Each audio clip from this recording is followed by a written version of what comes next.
സാധാരണഗതിയിൽ മലയാളികൾക്ക് പരിചിതമല്ല രാജ്യാന്തര ലഹരി മാഫിയ. ലഹരി മാഫിയ ശൃംഖലയുടെ കണ്ണിയാവുക എന്നൊക്കെ പറയുന്നത് തീർത്തും പ്രയാസകരമായ ഒന്നാണ്. നമ്മളൊക്കെ ഈ അധോലോകം അണ്ടർഗ്രൗണ്ട് എന്നൊക്കെ കേൾക്കുമ്പോൾ സിനിമയിൽ മോഹൻലാലിൻ്റെ രാജാവിൻ്റെ മകൻ തൊട്ടുള്ള സിനിമകളിൽ അല്ലെങ്കിൽ നസീറിൻ്റെ പഴയ സിനിമകളിൽ തുടങ്ങുന്ന ഒരു അധോലോകം മാത്രമേ നമ്മൾ കണ്ട് പരിചയിച്ചിട്ടുള്ളൂ. പിന്നീട് തമിഴ് സിനിമകളും ഹിന്ദി സിനിമകളുമൊക്കെ സുപരിചിതമായപ്പോൾ കുറേയധികം അധോലോക കഥകൾ നമ്മൾ കേട്ടു. പിന്നീട് ഇപ്പോൾ വരുന്ന ന്യൂജൻ സിനിമകളിൽ KGF അങ്ങനെ തുടങ്ങിയ ഒരു പാറ്റേൺ സിനിമകൾ വന്നല്ലോ. അതുപോലും ശരാശരി മലയാളികൾക്ക് അതിൻ്റെ കഥ എന്തെന്നോ ത്രെഡ് എന്തെന്നോ ഒന്നും ഇതുവരെ പിടികിട്ടിട്ടില്ല. കാരണം എല്ലാം അണ്ടർഗ്രൗണ്ട് ഏർപ്പാടുകളാണ്. എന്നാൽ മൂവാറ്റുപുഴക്കാരനായ ഒരു മലയാളി എഡിസൺ 29 വയസ്സേ ഉള്ളൂ. അയാൾ രാജ്യാന്തര വിപണിയിൽ, അതായത് ലഹരി വിപണിയുടെ ശൃംഖലയിൽ പ്രധാന കണ്ണിയായി നിന്ന് ഇന്ത്യയിലെ വിവിധ മെട്രോ നഗരങ്ങളിൽ ആവശ്യക്കാർക്ക് കൃത്യമായി മയക്കുമരുന്ന് എത്തിച്ചു എന്ന് പറയുമ്പോൾ അത് സാധാരണ മലയാളിക്ക് ഞെട്ടലുളവാക്കുന്ന സംഭവമാണ്. പത്രമെടുത്ത് വെച്ച് വായിക്കുന്നു, മനസ്സിലാക്കിയവർ എത്ര പേരുണ്ടെന്ന് പിടികിട്ടുന്നില്ല. ചാനലുകളിൽ വാർത്ത കാണുമ്പോഴും അന്തിച്ച് കുന്തം വിഴുങ്ങിയിരിക്കുകയാണ് മലയാളികൾ. ഇവൻ എങ്ങനെ ഇതൊക്കെ ചെയ്തു, എങ്ങനെ ഇതൊക്കെ കണ്ടെത്തിയെന്ന്. എഡിസനെ കുറിച്ച് പറയുകയാണെങ്കിൽ എഞ്ചിനീയറിംഗ് ബിരുദധാരിയാണ് എഡിസൺ. ബംഗളൂരുവിലും പാറ്റ്നയിലുമൊക്കെ പഠിച്ചു, പൂനെയിലുമൊക്കെ പഠിച്ചു. കുറച്ചു കാലം അമേരിക്കയിൽ ജോലി ചെയ്തു. നാട്ടിൽ തിരിച്ചെത്തിയ എഡിസന് മൂവാറ്റുപുഴയിൽ, അതായത് അദ്ദേഹത്തിൻ്റെ അയാളുടെ വീടും പരിസരവും, വീട്ടിൽ ആണ് ഇയാളുള്ളതെങ്കിൽ വീട്ടുകാർക്കറിയില്ല. മകൻ എന്തോ അണ്ടർഗ്രൗണ്ട് ബിസിനസ്സിലാണ് ഏർപ്പെട്ടിരിക്കുന്നതെന്ന് വീട്ടുകാർക്കറിയില്ല. IT പ്രൊഫഷൻസൊക്കെ ആകുമ്പോൾ വീട്ടിലിരുന്ന് കമ്പ്യൂട്ടർ വഴി എന്തെങ്കിലുമൊക്കെ ചെയ്ത് കഴിഞ്ഞാൽ അറിയില്ലല്ലോ. ഇടയ്ക്കിടയ്ക്ക് മകൻ പുറത്തു പോകുന്നുണ്ട്, എന്തൊക്കെ കൊറിയർ വരുന്നുണ്ട്, ഇതൊക്കെ വീട്ടുകാർ കാണുന്നുണ്ട്. പക്ഷേ ഇതിനകത്തുള്ള ഇടപാട് എന്താണെന്ന് അറിയില്ല. വീടിന് തൊട്ട് മുന്നേ ഒരു പുതിയ ബംഗ്ലാവും ഇയാൾ പണിയുന്നുണ്ട്. 2-3 വർഷം കൊണ്ട് ഏകദേശം 10 കോടി രൂപയിലധികം വില വരുന്ന മയക്കുമരുന്ന് ഇടപാടുകൾ ഇയാൾ നടത്തി എന്നാണ് NCB, നാർക്കോട്ടിക് കൺട്രോൾ ബ്യൂറോയുടെ കണ്ടെത്തൽ. ഞെട്ടിയില്ലേ നിങ്ങൾ? 29-കാരനായ മലയാളി, മൂവാറ്റുപുഴ സ്വദേശി, എഞ്ചിനീയറിംഗ് ബിരുദധാരി, 10 കോടി രൂപയുടെ മയക്കുമരുന്ന് രാജ്യത്തെ വിവിധ മെട്രോ നഗരങ്ങളിലെ ആവശ്യക്കാർക്ക് കൊടുത്തു. ഇയാൾ എങ്ങനെയാണ് മയക്കുമരുന്ന് ശൃംഖലയിലേക്ക് എത്തുന്നത്? അല്ലെങ്കിൽ മയക്കുമരുന്ന് ശൃംഖലയെ നിയന്ത്രിക്കുന്ന കണ്ണികൾ ആരാണ്? ഇയാൾക്ക് എവിടെ നിന്നാണ് മയക്കുമരുന്ന് ലഭിക്കുന്നത്? ഇയാളുടെ പ്രധാന ഇടപാടുകാരൻ, അതായത് ഇയാൾ ഹോൾസെയിലായി മയക്കുമരുന്ന് വാങ്ങുന്നത് ഇംഗ്ലണ്ടിലെ ഗുഞ്ച ഡീൻ എന്ന് പറയുന്ന ഒരു വ്യക്തിയിൽ നിന്നാണ് ഇയാൾ മയക്കുമരുന്ന് വാങ്ങിയിരുന്നത്. UK-ലെ, ഇംഗ്ലണ്ടിലെ കുപ്രസിദ്ധ മയക്കുമരുന്ന് ഡീലറാണ് ഗുഞ്ച ഡീൻ. അയാളുടെ കയ്യിൽ നിന്നാണ് ഇയാൾ മയക്കുമരുന്ന് വാങ്ങിയിരുന്നത്. മയക്കുമരുന്ന് വാങ്ങുന്നതിന് ഇയാൾ കാശ് എങ്ങനെ ക്രിപ്റ്റോ കറൻസി ആയിട്ടാണ് കൊടുത്തിരുന്നത്. ഈ ഇടപാട് ടെലിഫോൺ വഴിയാണോ? അല്ല, ഇൻ്റർനെറ്റ് വഴി ആണ്. പക്ഷേ എങ്ങനെയാണ്?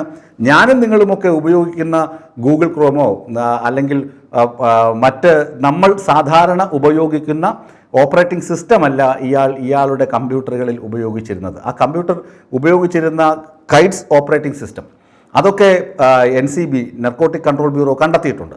അതിൻ്റെ സോഫ്റ്റ്വെയർ, പെൻഡ്രൈവ് ഉൾപ്പെടെയുള്ള ഹാർഡ് ഡിസ്ക് ഉൾപ്പെടെയുള്ള കാര്യങ്ങളാണ് പിടിച്ചെടുത്തത്. ഇയാൾ ഡാർക്ക് നെറ്റ് വഴിയാണ് ഈ ഇടപാടുകൾ നടത്തിയിരുന്നത്. എന്താണ് ഡാർക്ക് നെറ്റ്? ചില ആളുകൾക്കൊക്കെ അറിയാം. അങ്ങനെ ഇടപാടുകളെക്കുറിച്ച് നമ്മൾ മുമ്പ് കേട്ടിട്ടുണ്ട്. അതായത് സാധാരണ ഗൂഗിൾ ക്രോം വഴിയോ അല്ലാതെ മറ്റ് നമ്മൾ ഉപയോഗിക്കുന്ന ഓപ്പറേറ്റിംഗ് സിസ്റ്റം വഴിയോ ഒന്നും ഇതിനകത്തേക്ക് നുഴഞ്ഞു കയറുക സാധ്യമല്ല. നമ്മൾ വാട്സപ്പ് മെസ്സേജ് അയക്കുമ്പോൾ എൻക്രിപ്റ്റഡ് എന്ന് കാണിക്കുമല്ലോ. അതായത് 2 പേർ തമ്മിലുള്ള സംഭാഷണം മൂന്നാമതൊരാൾക്ക് ഒരിക്കലും കാണാൻ കഴിയില്ല. അത്രയധികം സുരക്ഷിതമാണ് ചാറ്റുകൾ, സുരക്ഷിതമാണ് ഇടപാടുകൾ എന്ന് പറയുന്നത് പോലെ ഇയാൾ ഡാർക്ക് നെറ്റ് വഴി, അതായത് കൈറ്റ്സ് ഓപ്പറേറ്റിംഗ് സിസ്റ്റം പോലുള്ള പ്രത്യേക ഓപ്പറേറ്റിംഗ് സിസ്റ്റത്തിലൂടെ ഡാർക്ക് നെറ്റ് ഉപയോഗിക്കുന്നു. അതായത് മറ്റുള്ള ആളുകൾക്ക് ഇതിനകത്തേക്ക് നുഴഞ്ഞു കയറാൻ കഴിയില്ല. ഇത് വളരെ ഈ ഡാർക്ക് നെറ്റ് ഉപയോഗിക്കുന്ന ശൃംഖലയിൽപ്പെട്ട ആളുകൾക്ക് പോലും ഇയാളുടെ ID-യോ IP അഡ്രസ്സോ ഒന്നും കണ്ടെത്തുക പ്രയാസമാണ്. ഇയാൾക്ക് ആരോടാണോ മിണ്ടേണ്ടത് അവരുമായിട്ട് മാത്രമേ ഈ കമ്മ്യൂണിക്കേഷൻ നടക്കുകയുള്ളൂ. അതാണ് ഡാർക്ക് നെറ്റിൻ്റെ ഒരു സ്വഭാവം. അതാണ് ഇവർ ഈ ഡാർക്ക് നെറ്റ് ഉപയോഗിക്കാൻ കാരണവും. ഡാർക്ക് നെറ്റ് വഴിയാണ് ഇടപാടുകൾ നടന്നിരുന്നത്. ഇയാളുടെ ഇടപാടുകാർ ഇയാളിൽ നിന്ന് മയക്കുമരുന്ന് ആവശ്യമുള്ളവർ ഇങ്ങനെ മെയിൽ അയക്കുന്നു അല്ലെങ്കിൽ മെസ്സേജ് അയക്കുന്നു. തുടർന്ന് ആ വിലാസത്തിലേക്ക് കൃത്യമായ തൂക്കം, അതായത് കൃത്യമായ അളവ്, കൃത്യമായ സമയത്ത് ഈ സാധനം ഉപഭോക്താവിന് എത്തിച്ചു കൊടുക്കുന്നു. അങ്ങനെയാണ് എഡിസൺ വിശ്വാസ്യത ആർജിച്ചെടുത്തത്. ആദ്യം സ്വന്തം ആവശ്യത്തിന് വേണ്ടി UK-യിൽ നിന്ന് മയക്കുമരുന്ന് വരുത്തിച്ചു. അമേരിക്കയിലൊക്കെ ജോലി ചെയ്ത ആളാണല്ലോ, അപ്പോൾ അല്പസ്വല്പം മയക്കുമരുന്നൊന്നും ഇല്ലെങ്കിൽ പറ്റില്ലായിരിക്കണം. എഡിസൺ കുറച്ചൊക്കെ മയക്കുമരുന്ന് വാങ്ങി. പിന്നീടാണ് ഇതിൻ്റെ വിപണി സാധ്യത മനസ്സിലാക്കുന്നത്. എന്തുകൊണ്ട് തനിക്കിത് വിറ്റൂടാം? അങ്ങനെ നോക്കുമ്പോഴാണ് പ്രധാനപ്പെട്ട ഇടനിലക്കാരനായ, അതായത് 2023 നർക്കോട്ടിക് കൺട്രോൾ ബ്യൂറോ വലിയൊരു ചേസ് നടത്തിയിരുന്നു, വലിയൊരു അറസ്റ്റ് നടത്തിയിരുന്നു. അത് സാമ്പട എന്ന് പറയുന്ന വലിയൊരു ടീമിനെ നർക്കോട്ടിക് കൺട്രോൾ ബ്യൂറോ കസ്റ്റഡിയിലെടുത്തിരുന്നു, അറസ്റ്റ് ചെയ്തിരുന്നു. ആ ഒരു ഇടവേളയിലാണ് ഇയാൾ കയറുന്നത്. എഡിസൺ കയറി വരുന്നത് 2023 ഈ സാമ്പട ഗ്രൂപ്പിനെ കസ്റ്റഡിയിലെടുത്തതോടുകൂടി അവരുടെ പ്രവർത്തനം മന്ദീഭവിക്കുകയും ഇയാളുടെ സ്വന്തം സംരംഭം, അതിൻ്റെ പേര് കെറ്റാ മെലോൺ എന്ന് പറയുന്ന ഒരു ശൃംഖല തുടങ്ങുകയും ചെയ്യുന്നു. കെറ്റാ മെലോണിൻ്റെ തലതൊട്ടപ്പനാണ്, ഒരു ഡോണാണ് ഇയാളെന്നാണ് പറയുന്നത്. പിടികിട്ടുന്നുണ്ടാവും ഇല്ലേ? അതായത് കേരളത്തിലെ മൂവാറ്റുപുഴ എന്ന് പറയുന്ന കൊച്ചു പട്ടണത്തിലിരുന്ന് അയാളുടെ വീടിനുള്ളിലിരുന്ന് അയാൾ നിയന്ത്രിച്ചിരുന്നത് ലോകമാകെ വ്യാപിച്ചു കിടക്കുന്ന കെറ്റാ മെലോൺ എന്ന് പറയുന്ന മയക്കുമരുന്ന് ശൃംഖലയാണ്. അതിൻ്റെ തലതൊട്ടപ്പൻ അല്ലെങ്കിൽ അതിൻ്റെ ഏറ്റവും പ്രധാന കണ്ണിയാണ് എഡിസൺ. അപ്പോൾ എഡിസനെ എങ്ങനെയാണ് കുരുക്കിയത്? എഡിസൺ ഒരിക്കലും പിടിക്കപ്പെടില്ലായിരുന്നു. എഡിസൺ പിടിക്കപ്പെടാനുണ്ടായ സാഹചര്യം, പിടിക്കപ്പെടാതിരിക്കാനുണ്ടായ സാഹചര്യങ്ങൾ എഡിസൺ ഒരുക്കിയത്, എഡിസണിലേക്ക് ആവശ്യക്കാർ വരുന്നു. എഡിസൺ സാധാരണ കൊറിയർ വഴിയാണ് ഈ സാധനങ്ങളൊക്കെ അയച്ചിരുന്നത്. കൊറിയർ അയക്കുന്നത് പോലെ സാധാരണ പ്രൊഫഷണൽ കൊറിയർ, അങ്ങനെയുള്ള കൊറിയർ കമ്പനികൾ വഴി വിവിധ പോസ്റ്റ് ഓഫീസുകളിൽ നിന്ന് ഈ സംഭവം അയക്കുന്നു. അല്ലെങ്കിൽ വിവിധ പോസ്റ്റ് ഓഫീസുകൾ ഉപയോഗിച്ച്, കൊറിയർ കമ്പനികളെ ഉപയോഗിച്ച് ഈ കാര്യങ്ങൾ ആവശ്യക്കാരന് കൃത്യസമയത്ത് ഉപഭോക്താവിന് എത്തിച്ചു കൊടുക്കുന്നു. അതാണ് ഇയാൾ ചെയ്തത്. അതിനുള്ള കാശ് ക്രിപ്റ്റോ കറൻസി ആയിട്ടും അല്ലാതെയും ഇയാൾ കരസ്ഥമാക്കിയിരുന്നു. അതിനുശേഷം ഇയാൾ നടത്തിയിരുന്ന ഇടപാടുകളോ, ഇയാൾ ഇൻ്റർനാഷണൽ പോസ്റ്റ് വഴിയാണ്, അതായത് നമ്മുടെ തപാൽ വകുപ്പ് മുഖാന്തരം തന്നെയാണ് ഇയാൾക്ക് പാഴ്സലുകൾ വന്നിരുന്നത്. അങ്ങനെ കഴിഞ്ഞ ദിവസം കസ്റ്റംസ് ക്ലിയറൻസിന് വന്ന ഒരു 3 പാഴ്സലുകളിൽ കസ്റ്റംസിന് സംശയം തോന്നി. കസ്റ്റംസിന് എന്തോ പന്തികേട് തോന്നി. ഈ പാഴ്സലുകളിൽ മറ്റെന്തോ സംഭവമാണ്.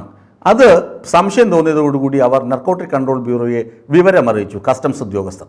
അങ്ങനെ കസ്റ്റംസ് ഉദ്യോഗസ്ഥർ 4-5 മാസം മുമ്പ് നടക്കുന്ന കാര്യമാണ്. കസ്റ്റംസ് ഉദ്യോഗസ്ഥർ ഈ പാഴ്സലുകൾ പരിശോധിച്ചു. ഈ പാഴ്സലുകൾ വന്നത് എഡിസൺ, മൂവാറ്റുപുഴ സ്വദേശിയായ എഡിസൺ എന്ന വ്യക്തിക്ക് വേണ്ടിയാണ് എന്ന് കസ്റ്റംസുകാർ നർക്കോട്ടിക് കൺട്രോൾ ബ്യൂറോ തിരിച്ചറിയുന്നു.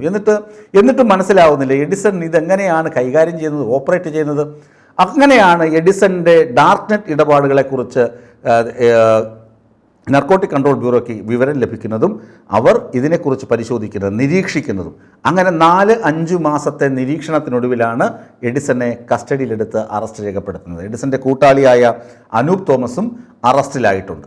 ഇവർ ഇന്ന് കോടതിയിൽ ഹാജരാക്കും, ഒരുപക്ഷെങ്കിൽ റിമാൻഡ് ചെയ്യും. ഇന്ന് കസ്റ്റഡി അപേക്ഷ പരിഗണിക്കണമെന്നില്ല. കസ്റ്റഡിയിൽ വാങ്ങി വീണ്ടും ചോദ്യം ചെയ്താൽ മാത്രമേ ഈ ശൃംഖലയുടെ മുഴുവൻ കണ്ണികളും വരികയുള്ളൂ. ഇപ്പോൾ നർക്കോട്ടിക് കൺട്രോൾ ബ്യൂറോയുടെ സംശയം എന്താണ്? ഇയാൾ പഠിച്ചത് പുറത്താണ്, ബംഗളൂരുവിലും പൂനെയിലുമൊക്കെയാണ് പഠിച്ചത്.